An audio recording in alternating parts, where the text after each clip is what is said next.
स्वागत है आपका आपके अपने YouTube चैनल अपना मैथ में। आज की इस वीडियो में हम बात करेंगे फिर नंबर सिस्टम की। और नंबर सिस्टम पे जो आज हम सवाल कराएंगे वो कराएंगे भाजक, भाज्य और भागफल या शेषफल। इस टाइप के जितने भी सवाल एग्जाम में बनते हैं उनको हम कैसे करेंगे एग्जाम में, और क्या तरीके होते हैं उन करने के, और किस किस टाइप से वो क्वेश्चन आ सकते हैं, सारे टाइप के सवाल इसमें हम देखेंगे। तो सवालों को करने से पहले सबसे पहले हमें ये पता होना चाहिए कि भाजक क्या है, भाज्य क्या है, भागफल क्या है और शेषफल क्या है। तो एग्जाम्पल के तौर पे अगर हम मान लो 35 को डिवाइड कर रहे हैं 4 से, अगर हमने 35 में 4 से भाग करा तो 4 अट्ठे 32, अपने पास कितना बचेगा, 3 बचेगा। ये हो गया आपका शेषफल। तो हमें पहचानना ये है कि हमारे पास यहाँ पे 4 चीज़ें निकल के आई हैं। एक तो वो हमने जिससे 4 से भाग दिया, हमारे पास एक नंबर 4 है। हमने 35 में भाग दिया है तो हमारे पास एक नंबर 35 है।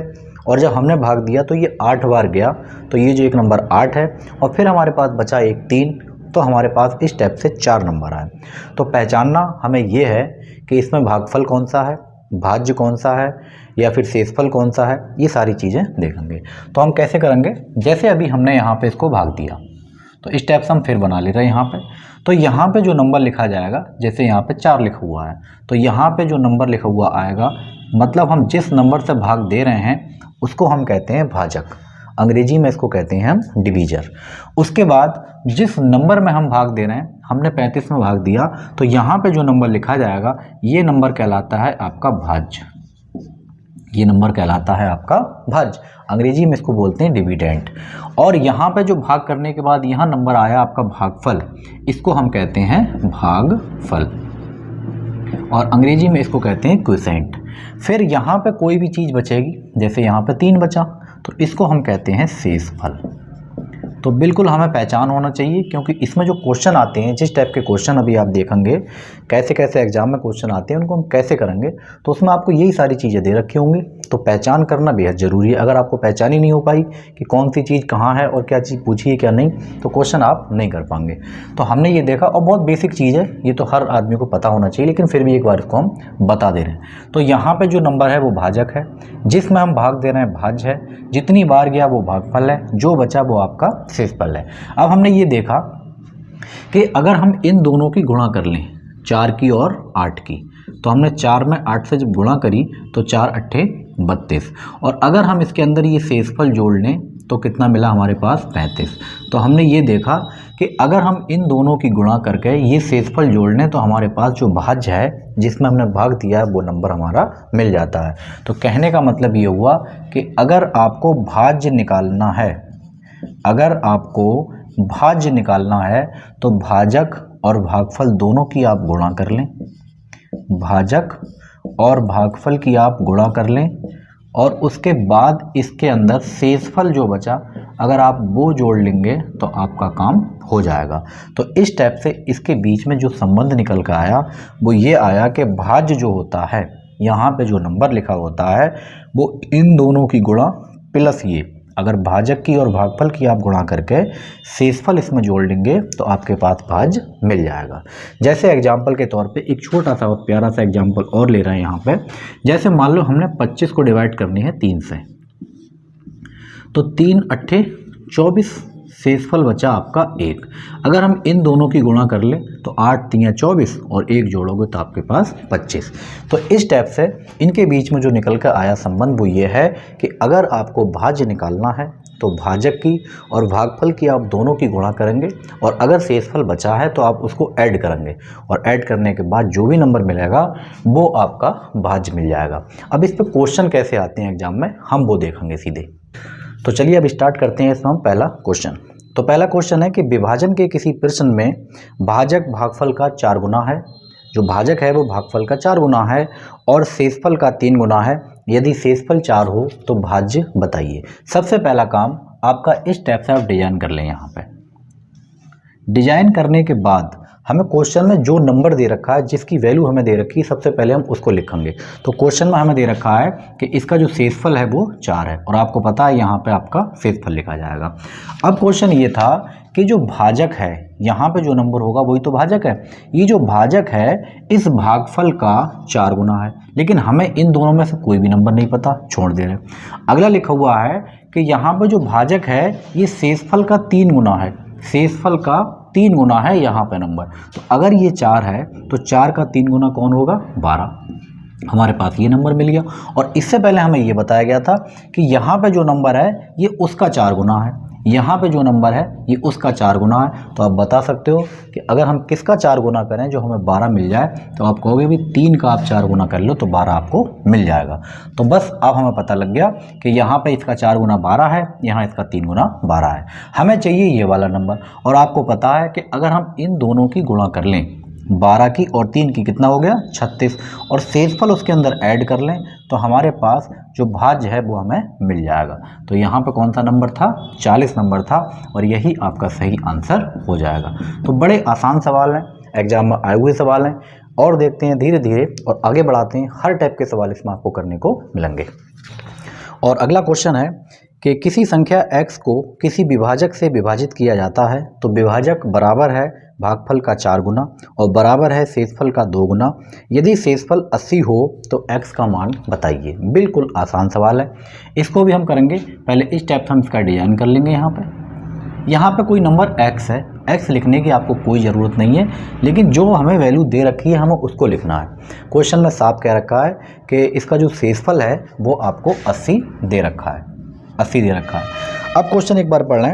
इसमें लिखा हुआ है जो विभाजक है, विभाजक का मतलब भाजक, भाजक से मतलब यहाँ पे जो नंबर है, यहाँ पे जो नंबर है वो इस भागफल का तो 4 गुना है, इसका 4 गुना है।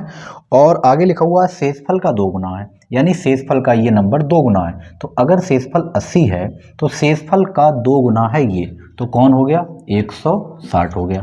और ये हमें बताया गया है कि यहाँ पे जो नंबर है इस नंबर का 4 गुना ये है। तो यहाँ पर हम क्या लिख दें जिसका 4 गुना 160 हो जाए? तो आप ये लिखोगे कि अगर हम 40 लिख दें और 40 का 4 गुना जब करोगे तो आपको 160 मिल जाएगा। बस आपके पास 3 नंबर आ चुके हैं। इन दोनों नंबरों की आपको गुणा करनी है, 16 160 की और 40 की।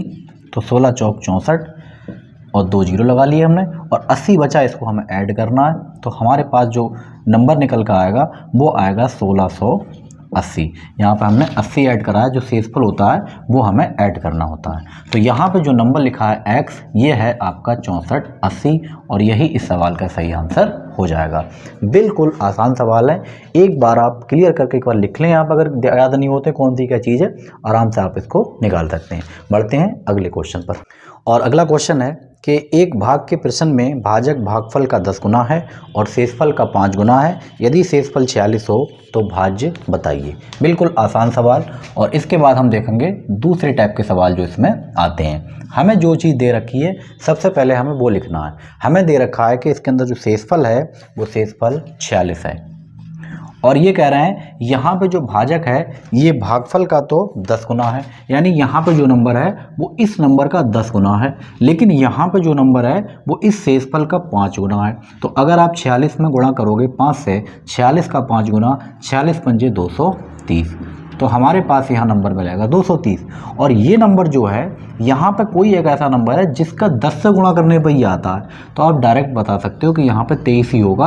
अगर 23 में हम 10 से गुणा करेंगे तभी 230 मिलेगा। बस हो गया काम आपका।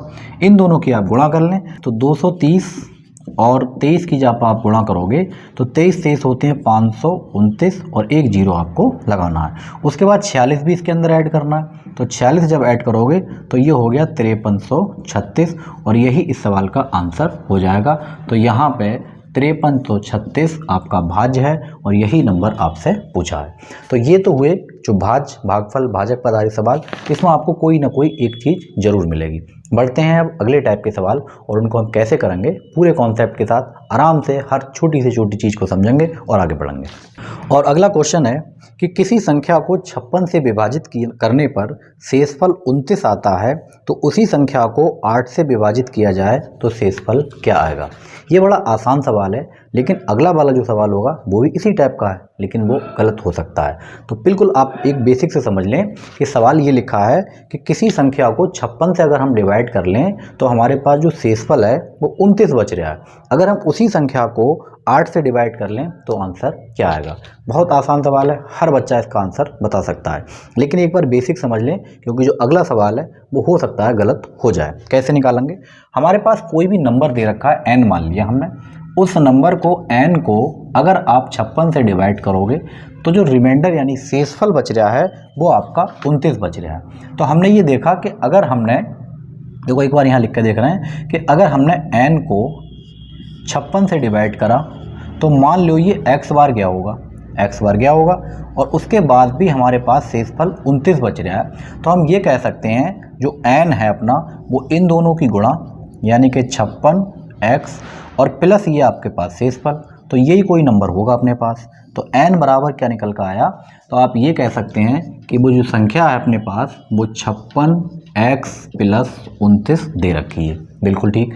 अब कह रहे हैं अगर इसी संख्या को 8 से डिवाइड करा जाए तो शेषफल अपने पास क्या बचेगा। तो अगर हम इसी नंबर को 8 से डिवाइड कर लें तो 8 से डिवाइड करोगे तो 8 सत्ते 56, यानी यहाँ पे पूरा पूरा कट गया, कोई भी शेष आपके पास नहीं बचा। और 8 से जब आपने इसको काटा तो 8 तिया 24, शेषफल कितना बचा 5। तो यहाँ पे जो शेषफल बचेगा ये तो 0 हो गया और ये शेषफल हो गया अपने पास 5। तो हम डायरेक्ट कर लेते हैं एग्जाम में या जब भी क्वेश्चन आते हैं तो क्या करते हैं, सीधे सीधे आप इस नंबर में भाग लगा के देख लें 8 का, तो आपका आंसर आ जाएगा 5। लेकिन ये आपको तभी लगाना है कि डायरेक्ट तब काटना है जब इस नंबर से ये वाला नंबर भी कटता हो, जिस नंबर से हम पहले भाग दे रहे थे। अगर इस नंबर से ये नंबर नहीं कटा तब आपका आंसर गलत हो जाएगा। तो अगला सवाल देखते हैं जिसमें गलती होने के चांस हैं और उसको हम कैसे करेंगे। बढ़ते हैं अगले क्वेश्चन पर। और अगला क्वेश्चन है कि यदि किसी संख्या n को 103 से भाग दिया जाए तो शेषफल 11 बचता है। इसी संख्या n को अगर 10 से भाग दे दिया जाए तो शेषफल कितना बचेगा। अब ये बहुत जल्दी गलत होने के इसमें चांस हैं। हम करते क्या है कि हमें पता है सीधे 11 में हमने 10 से डिवाइड करना है और शेषफल बचेगा हमारे पास 1, लेकिन 1 करने पर आपका आंसर गलत हो जाएगा। कैसे, कोई भी एक संख्या n है, मान लिया वो संख्या हमारे पास n है और हमने इसको 103 से जब भाग करा तो मान लो ये x बार गई होगी और शेषफल कितना बच रहा है, यहाँ पे 11 बच रहा है। तो संख्या पक्का पता चल गई कि 103x प्लस 11 है। कैसे, एक बार फिर बता दे रहे, बार बार ये चीज़ अब नहीं बताई जाएगी। हमने इसको 103 से डिवाइड करा तो मान लो ये x बार गया और यहाँ पे शेष बचा 11, तो इन दोनों की गुणा प्लस ये इसके बराबर होता है। तो n बराबर क्या हुआ 103 इंटू x और प्लस 11। तो हमारे पास जो संख्या है वो है 103x प्लस 11। अब कह रहे हैं अगर इसी संख्या को 10 से डिवाइड कर दिया जाए तो शेषफल क्या आएगा। तो ये सोचने वाली बात ये है कि पहले तो हम इसको डिवाइड करके देखेंगे, क्योंकि पिछले वाले सवाल में 8 ने काट दिया था 56 को, इसमें ये 10 से 103 नहीं कटाएगा, तो ये भी नहीं कट रहा प्लस ये कट रहा है।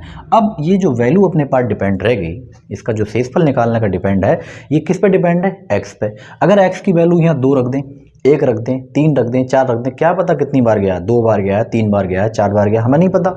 तो ये जो पूरी चीज़ है अब x पर डिपेंड रहेगी, यानी x की वैल्यू निर्धारित करेगी कि रिमाइंडर शेषफल कितना आपका बचेगा। अगर हमने x की वैल्यू यहाँ 1 रख दी तो ये 103 प्लस 11 बन जाएगा और 103 प्लस 11 को आप 10 से निपटाओगे तो यहाँ पे 3 बचेगा, यहाँ पे 1, आंसर 4 आ जाएगा। अगर आप x की वैल्यू 2 रखोगे तो 103 गुणा 2 प्लस 11 और इसको आपको 10 से डिवाइड करना है, तो इसका मतलब ये हुआ 206 प्लस 11। इसका मतलब ये हुआ आपको 10 से निपटाओगे, यहाँ 6 बचेगा, यहाँ पे 1, तो आंसर 7 आ गया। कहने का मतलब ये है कि इस केस में जब आपके पास इस नंबर से ये नंबर ना कटता हो तो हम ये निर्धारित नहीं कर सकते हैं कि शेषफल हमारा कितना बचेगा। और निर्धारित हम क्यों नहीं कर सकते हैं, हमें ये नहीं पता चल पा रहा है इसके अंदर कि ये कितनी बार गया है, यानी x की वैल्यू 1 है, 2 है, 3 है, 4 है, 5 है, हमें नहीं पता। जब x की वैल्यू जब तक आपको नहीं पता चल पाएगी तब तक आप एक्यूरेट इसका जो शेषफल है वो नहीं बता पाएंगे। तो इस केस में इसका जो आंसर होगा वो सही आंसर होगा कि हम निर्धारित नहीं कर सकते, और जल्दबाजी में आंसर 1 लगा दिया तो 1 लगाने का मतलब है आपका आंसर गलत हो जाएगा। बहुत आसान सवाल, और आसान होने के साथ साथ इसमें गलत होने के भी चांस हैं। तो जब कभी आप इस टाइप से देख लें कि इस नंबर में इसका भाग नहीं जा रहा है तो आपको लगाना है निर्धारित नहीं करना है। इससे पहले वाले सवाल में क्या था, 56x प्लस 29 और 8 से डिवाइड करना था। अगर आप यहाँ x की वैल्यू 1 रख दोगे तब भी कोई फ़र्क नहीं, 2 रख दोगे तब भी कोई बात नहीं, क्योंकि 56 तो हमारा पक्का कट ही रहा है, और 56 के साथ में यहाँ 2 3 4 5 कुछ भी हो, लेकिन आपका जो शेषफल है वो तो 0 बन गया। तो इस केस में आपको दोनों में ध्यान रखना है। और देखते हैं इस टाइप के क्वेश्चन और आगे बढ़ते हैं फिर। और सारे टाइप के सवाल, इसमें जितने भी टाइप के सवाल शेषफल पर इस टाइप से बनते हैं सारे इसी वीडियो में आपको कराए जाएंगे। तो वीडियो आप लास्ट तक बिल्कुल ज़रूर देखें। चलते हैं अगले क्वेश्चन पर। और अगला क्वेश्चन है कि किसी संख्या को 899 से भाग देने पर शेषफल 63 प्राप्त होता है। यदि उसी संख्या को 29 से भाग दे दिया जाए तो शेषफल क्या होगा। हमें संख्या नहीं पता है, लेकिन हमें ये पता है कि अगर इस संख्या को 899 से भाग दिया जाए, मान लो ये x बार गया होगा, उसके बाद शेषफल जो अपने पास बच रहा है वो शेषफल 63 बचा। अब कह रहे हैं इस संख्या को, अगर हम इस संख्या को 29 से भाग दे लें तो ये कितनी बार चला जाएगा। तो सबसे पहला काम तो ये है कि आपको ये देखना है कि 29 इस नंबर को डिवाइड कर पाएगा या नहीं। अगर ये पूरा पूरा इसने डिवाइड कर दिया तो x की वैल्यू फिर 1 2 3 आप कुछ भी रख लो, कोई फ़र्क नहीं पड़ेगा। लेकिन अगर 29 से ये डिवाइड नहीं हो पाया तो आपका आंसर आ जाएगा निर्धारित नहीं कर सकते। तो पूरा जो मसला टिका हुआ है वो इस नंबर पे टिका हुआ है। आप इसको 29 से डिवाइड करके देख लें ये कितनी बार जा रहा है। तो 29 तिंगियाँ होते हैं आपके पास 87, 29 से काटोगे 29 तिंगियाँ 87, और बचे अपने पास 2, और 29 एकम 29। इसका मतलब ये पूरा पूरा कट गया, और जब पूरा पूरा कट गया तो यहाँ शेषफल बचा 0। हमें शेषफल से मतलब है। और x यहाँ 1 2 3 4 आप कुछ भी रख लो, और उसमें अगर शेषफल कुछ भी बचाएगा तो उससे हमें कोई मतलब नहीं है। और 29 से जब हमने इसको काटा तो 29 दूनी होते हैं 58, और शेषफल बचा अपने पास 5। तो यहाँ पे 0, इधर बचा 5, तो कुल मिलाकर जो अपने पास आंसर निकल कर आया वो निकल कर आया 5। तो मेन जो मकसद है अपना वो ये देखना है कि ये नंबर अगर कट गया तो आप डायरेक्ट इसमें काट के देख लिया करें, और ये नंबर अगर नहीं कटा तो इसमें काटने की कोई आपको ज़रूरत नहीं है। जब वही नहीं कट रहा है तो वो कटे या ना कटे, वो तो नहीं कटा है क्योंकि रिमाइंडर हमसे पूछा है, लेकिन आंसर हो जाएगा आप निर्धारित नहीं कर सकते, क्योंकि x हमें बिल्कुल इसके अंदर पता नहीं है कि 2 बार गया, 3 बार गया, 4 बार गया, इस बारे में हमें कोई पता नहीं है। बढ़ते हैं अगले क्वेश्चन पर। और अगला क्वेश्चन है कि n को 4 से भाग देने पर शेषफल 3 रहता है, तो 2n को 4 से भाग देने पर शेषफल क्या बचेगा। कोई संख्या एक n है, अगर हम उसको 4 से डिवाइड कर रहे हैं तो शेषफल हमारे पास बचा 3। तो सबसे पहले कोई भी संख्या n है, अगर हमने इसको डिवाइड करा है 4 से, तो मान लो ये 4 से डिवाइड करने पर x बार गया और शेषफल कितना बचा, 3 बचा। तो ये कोई संख्या हो सकती है। अब x कितनी बार गया हमें इस बारे में कोई बात नहीं पता है। आगे कह रहे हैं अगर 2n को 4 से भाग दिया जाए तब शेषफल क्या बचाएगा। तो हमारे पास n की वैल्यू दे रखी है, अगर हमें इसमें 2n निकालना है तो हमें दोनों तरफ 2 से गुणा करना पड़ेगी। 2 से गुणा इसमें करोगे तो 8x और 2 तिंगियाँ 6, तो 2n की वैल्यू हमारे पास ही आ गई। अब कह रहे हैं अगर कि 2n को 4 से भाग देते तो शेषफल क्या बचाएगा। तो आप इसको 4 से भाग दे दो, और 4 से जैसे ही हमने इसमें भाग दिया तो हमें ये पता लगा कि 4 दूनी 8, ये तो इसका कट गया। इसका मतलब यहाँ तो रिमाइंडर अपने पास 0 बचेगा, x की वैल्यू कुछ भी हो। और जब आपने 4 में 6 से भाग दिया, 4 को 6 से भाग दिया, 6 में 4 से भाग दिया, तो 4 एकम 4 कितना बचा, 2। तो इसका सही आंसर आ गया कि जब आप 2n को भाग देंगे तो आपका आंसर आएगा 2। तो बिल्कुल आसान सवाल है, कोई दिक्कत वाली बात नहीं है। अब इस टाइप के सवालों में यहाँ पे जो नंबर दे रखा है, यहाँ पर हमने देखा कि 4 से कट रहा है, और 4 से कटने के बाद 4 से ही हमें काटना है, तो हमने क्या करा, इसको सीधे सीधे इसका डबल कर लिया, 3 दूनी 6 और 4 से डिवाइड कर लिया। खैर आप इस चक्कर में ना पड़े, बिल्कुल एकदम कॉन्सेप्ट समझें, और इस टाइप से इसका सही आंसर हो गया आपका 2। बढ़ते हैं अगले क्वेश्चन पे। हर टाइप के सवाल अभी अगर वर्क कर दिया जाए, क्यूब कर दिया जाए, या और भी जोड़ घटा दिया जाए, तब हम कैसे करेंगे सारा भी बिल्कुल एकदम धीरे धीरे आगे बढ़ेंगे। और अगला क्वेश्चन है कि जब किसी संख्या में 6 से भाग दिया जाता है तो शेषफल 3 प्राप्त होता है। यदि उस संख्या के वर्ग को 6 से भाग दिया जाए तो शेषफल क्या प्राप्त होगा। यानी कोई भी एक ऐसी संख्या है जिसमें हमने 6 से भाग दिया तो शेषफल हमें 3 मिल रहा है। अगर हम उस संख्या का वर्ग कर लें और फिर अगर हम 6 से भाग दें तब हमारे पास शेषफल क्या बचेगा। तो मान लो कोई संख्या n है, कोई संख्या n है, आपने इसमें भाग दिया है 6 से, तो मान लो ये 6 से जब भाग देने पे ये x बार गया होगा और शेषफल कितना बचा 3। अब ये कह रहे हैं कि इस संख्या के वर्ग में अगर हम इस संख्या का वर्ग कर लें और फिर जो है हम उसमें 6 से भाग दें तो शेषफल क्या बचेगा। बिल्कुल आसान।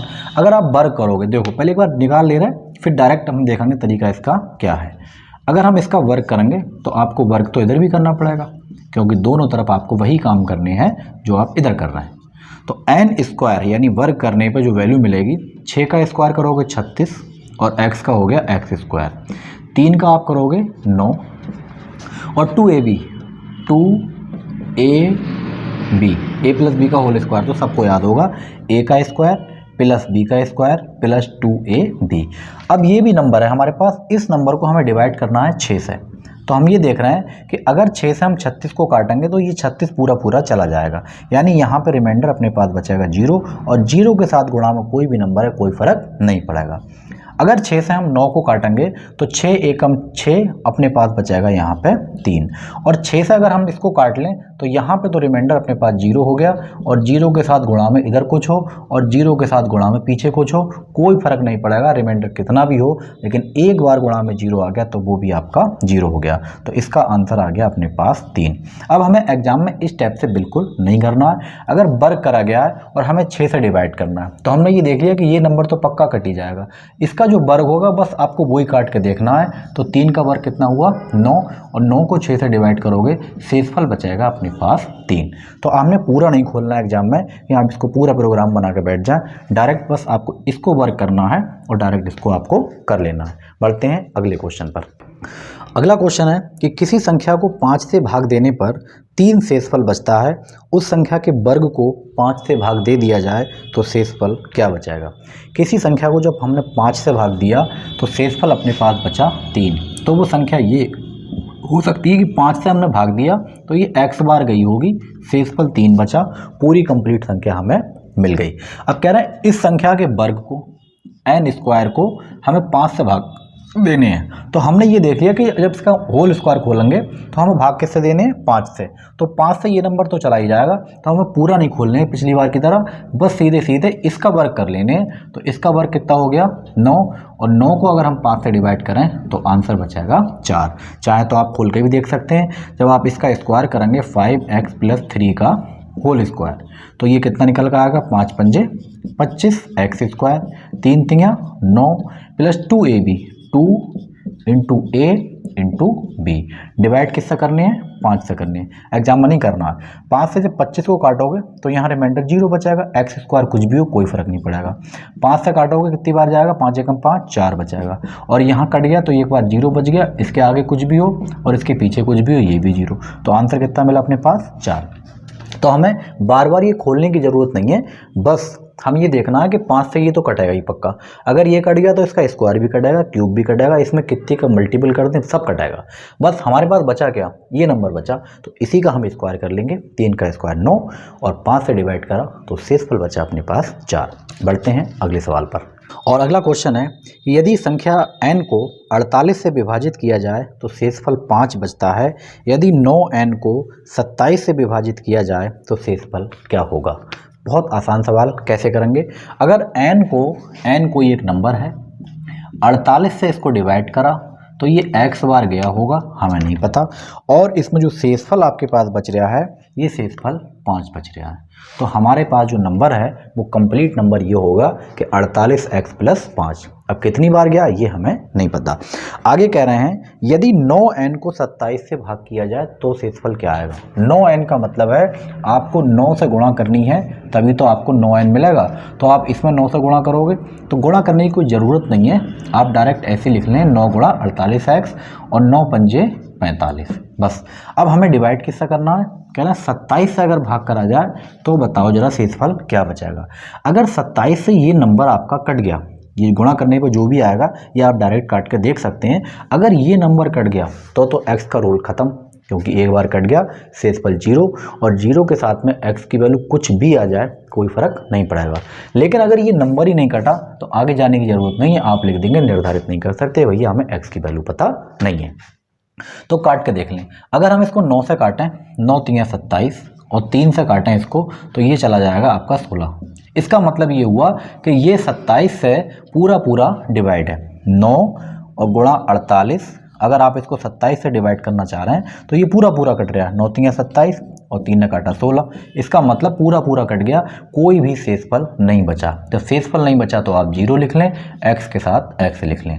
27 से जब आप 45 को काटेंगे तो कितना बचेगा हमारे पास, 27 से काटोगे तो एक ही बार जाएगा, 27 एकम 27, और इधर बचा अपने पास 18। तो यहाँ पे रिमाइंडर क्या बचा, 0, और इधर बचा 18।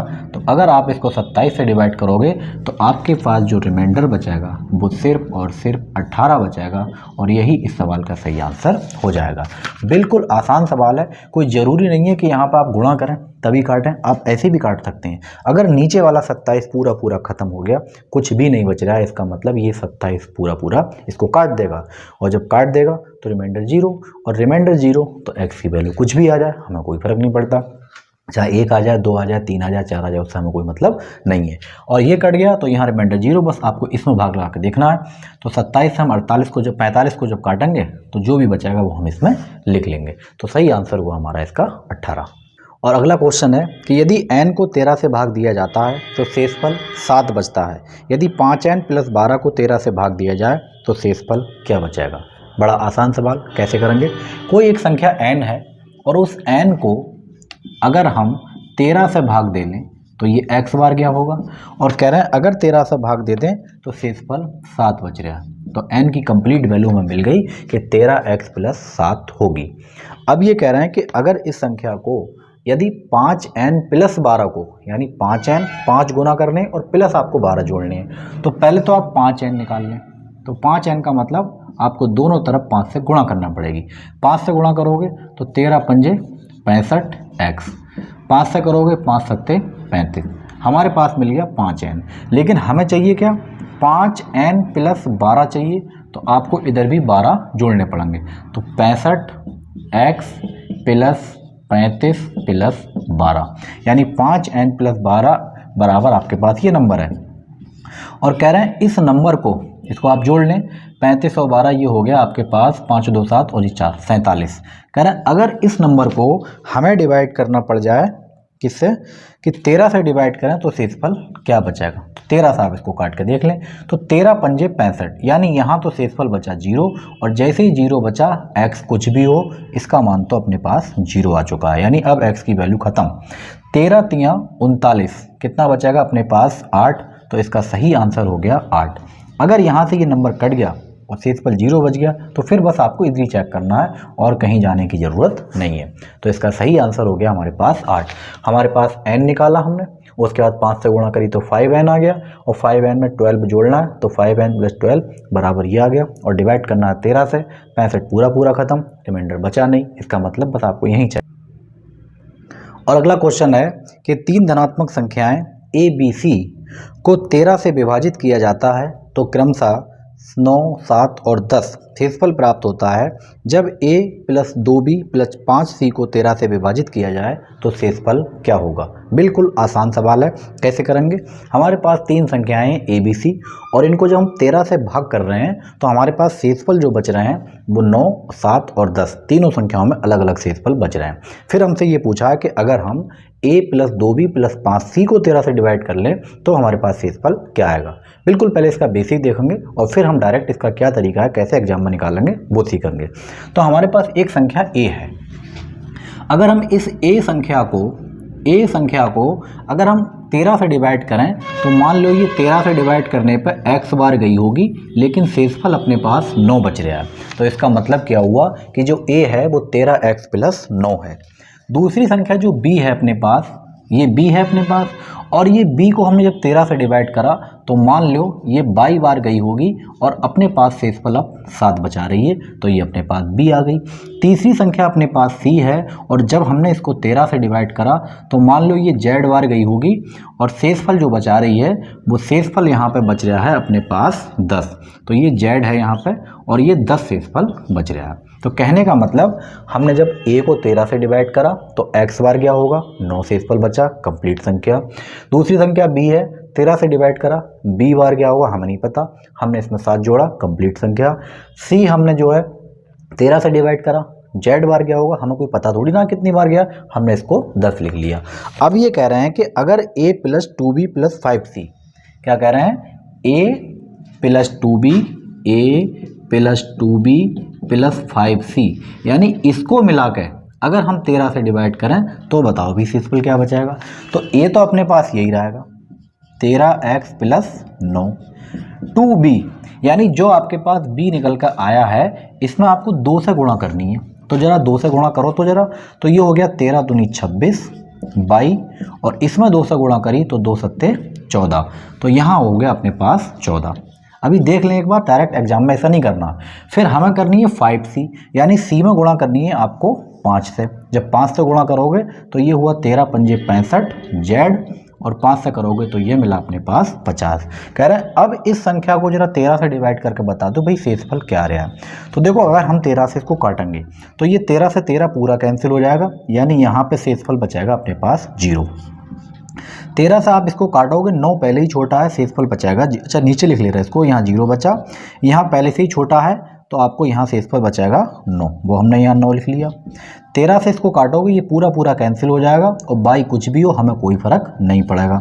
हमने 13 से काटा 14 को, 13 एकम 13, शेषफल बचाएगा 1। 13 से काटा 65 को, 13 पंजे 65, शेषफल 0, और z कुछ भी हो हमें कोई फर्क नहीं पड़ेगा। और 13 से काटा हमने इसको, 13 तियाँ 39, और शेषफल बचा अपने पास 11। तो कुल मिलाकर हमारे पास जो टोटल अभी तक शेषफल आ पाया है, जोड़ जाड़ कर हम देख लेंगे, 11 और 1 12, 12 और 9 21, तो टोटल 21 आया है। लेकिन शेषफल कभी भी 13 से ज़्यादा हो नहीं सकता क्योंकि हम 13 से डिवाइड कर रहे हैं। तो एक बार 13 से हम इसको और निपटा देंगे, 13 एकम 13, हमारे पास शेषफल बचाएगा 8, तो यही इस सवाल का सही आंसर हो जाएगा। अब आपको एग्जाम में अगर आ जाए तो इस टाइप से बिल्कुल नहीं करने हैं, हमें क्या करने हैं, पहले वाले का शेषफल कितना था 9 था, दूसरे वाले कितना है 7 है, और तीसरे वाले कितना है 10 है। यहाँ पे सिंगल ए है तो आपको गुणा नहीं करनी है, बस सीधे 9 एकम 9 लिख देना है। यहाँ 2b है तो इसमें आपको सीधे 14 लिख देना है। यहाँ 5c है तो इसमें 5 से गुणा करके 50 लिख देना है।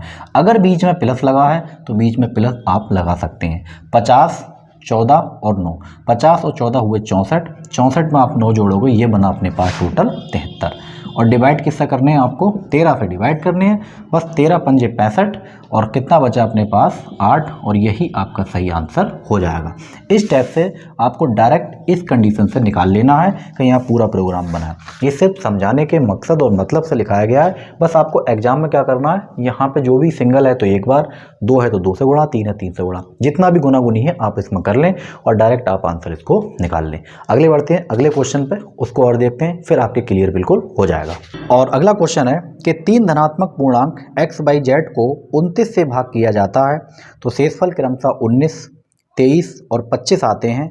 यदि 3x + 2y + z को 29 से विभाजित किया जाए तो शेषफल क्या होगा। बिल्कुल आसान सवाल। हमारे पास क्या दे रखा है, पहला शेषफल है 19, दूसरा शेषफल है हमारे पास 23, और अगला लास्ट शेषफल है अपने पास 25। ये शेषफल आ रहे हैं भाग करने पे, लेकिन ये कह रहे हैं कि 3x plus 2y plus z, इसको अगर हम डिवाइड करें 29 से तो हमारे पास शेषफल क्या आएगा। तो पहली बात तो आपको इसमें 3 से गुणा करनी है क्योंकि यहाँ पर आपको 3 गुणा दिखा है, तो 19 तियाँ हो गया 57, प्लस यहाँ आपको 2 से गुणा करनी है क्योंकि यहाँ पे 2y लिखा है, तो 23 दूनी हो गया अपने पास 46, और यहाँ प्लस है, यहाँ सिंगल जेड है तो आपको गुणा करने की कोई ज़रूरत नहीं है, कोई भी इसके साथ में गुणा नहीं है। डिवाइड किससे करना है आपको, 29 से डिवाइड करना है, या तो आप डायरेक्ट जोड़ लें और ना जोड़ें तो आप वैसे भी कर लें। तो डायरेक्ट काट ले रहे हैं, इसमें जोड़ने की कोई ज़रूरत नहीं है। तो आप इसको जब 29 से काटोगे, 29 दूनी 58, यानी माइनस का 1 शेषफल बचा। इसको जब आप काटोगे तो यहाँ बचाएगा अपने पास 17, और इसको जब आप डिवाइड करोगे तो ये तो 25 ही बचाएगा भाई, और 25 से डिवाइड करोगे फिर 29 से, क्योंकि शेषफल कभी भी 29 से ज़्यादा आपके पास नहीं आ सकता। तो 17 में से 1 घटाओगे 16, और 25 और 16 आप जोड़ लो, इसके अंदर हो गया 41, और 41 को आप जब 29 से डिवाइड करोगे तो शेषफल बचाएगा अपने पास 12। तो इसका सही आंसर हो गया 12। अगर ये बात आपके समझ में नहीं आई हो तो कोई टेंशन लेने की ज़रूरत नहीं है, बिल्कुल आप इत्मीनान के साथ 57, 46, 25 इसे जोड़ लें। 7 6 13, 13 और 5 18 हासिल हो गया। एक 5 4 9 और 2 11 और 1 12। अब आप इसको 29 से डिवाइड करके देख लें तो थोड़ा सा यहाँ लेंथी हो जाएगा, लेकिन आपका रिमाइंडर यहाँ पर भी 12 ही आएगा। तो आसान तरीका ये है कि आप यहीं काट लिया करें, तब ज़्यादा आपको आसानी रहेगी। तो इस टाइप के सवाल बड़े आसान तरीके से हम इनको कर सकते हैं, बिल्कुल हमें फैलाने की ज़रूरत नहीं है। जितना गुनागुनी दे रखी है आप उसके रिमाइंडर में उतना ही गुणा कर लें और आप आराम से इसको निकाल सकते हैं। बढ़ते हैं अगले क्वेश्चन पर, और अगला क्वेश्चन है कि दो संख्याएं a और b को 61 से भाग देने पर शेषफल क्रमशः 34 और 37 शेषफल प्राप्त होता है। यदि दोनों संख्याओं के योग को 61 से भाग दे दिया जाए तो शेषफल क्या आएगा। बिल्कुल आसान सवाल है। एक संख्या हमारे पास a है और हमने इसको भाग दिया है, a को हमने भाग दिया 61 से। तो मान लो ये 61 बार गया होगा x टाइम, यानी 61 से भाग दिया तो x बार गया होगा। शेषफल बच रहा है अपने पास 34, वो हमने यहाँ लिख लिया, यानी a हमें मिल गया। अब कह रहे हैं दूसरी संख्या b है, इसको भी हमने किससे भाग दिया है, 61 से ही भाग दिया है। तो मान लो ये 22 बार गया होगा और इसमें शेषफल जो अपने पास बचा वो बचा है अपने पास 37। अभी कह रहे हैं अगर हम इन दोनों के योग को 61 से भाग दे दें तो योग का मतलब आप इनको जोड़ लें। तो ये हो गया 61x प्लस 34। बड़ा आसान सवाल है ये, 61 बाई प्लस 37। कह रहे हैं अगर हम इसको 61 से डिवाइड करें तो शेषफल क्या बचाएगा। तो हमने ये देखा कि आप जब 61 से 61 x को काटोगे शेषफल 0 बचाएगा, x कुछ भी हो हमें फ़र्क नहीं पड़ेगा। 34 तो छोटा ही है तो 34 ही लिख लो आप। 61 से डिवाइड करोगे यहाँ पे शेषफल 0 और बाई कुछ भी हमें कोई फ़र्क नहीं पड़ेगा। 37 हमारे पास फिर छोटा, कोई दिक्कत नहीं। लेकिन जब जोड़ कर देखोगे तो ये हम जोड़ लेंगे कितना हो रहा है, तो ये हुआ अपने पास 7 4 11 और 3 3 6 और 1 7, और 7 को जब 71 को आप 61 से डिवाइड करोगे तो शेषफल बचाएगा 10। तो कहने का मतलब ये हुआ कि हमें जब किसी एक ही नंबर से डिवाइड करना है दोनों संख्याओं को, तो हमें ये करने की ज़रूरत नहीं है, बल्कि अगर दोनों संख्याओं को मिला के पूछा है तो आप इन दोनों के रिमाइंडर यहीं जोड़ लेते 71, और 71 को 61 से डिवाइड कर लेते, आंसर 10 आ जाता। अगर कहीं आपसे ये कह देता कि 2a प्लस 3b को डिवाइड करें तो क्या आएगा, तो बस आप इसमें 2 से गुणा इसमें 3 से गुणा कर लेते। कहीं अगर माइनस होता तो माइनस कर लेते। आपको इतना लंबा तामझाम फैलाने की ज़रूरत नहीं है, बस सीधा इसका आंसर हो गया 10। तो इस टाइप के सवाल बड़े आसान सवाल हैं और एग्ज़ाम में आते भी हैं इस टाइप के सवाल। तो ये वीडियो आपको कैसी लगी कमेंट करके आप ज़रूर बताएं। वीडियो अच्छी लगी तो लाइक करें, शेयर करें, और चैनल पर आप हमारे बिल्कुल नए हैं तो चैनल को सब्सक्राइब जरूर करें। और आपने अगर नंबर सिस्टम की और इससे पिछली वाली वीडियो नहीं देखी है तो आप हमारी प्ले लिस्ट में जाके उनको भी देख सकते हैं। मिलते हैं अगली वीडियो में। Thank you.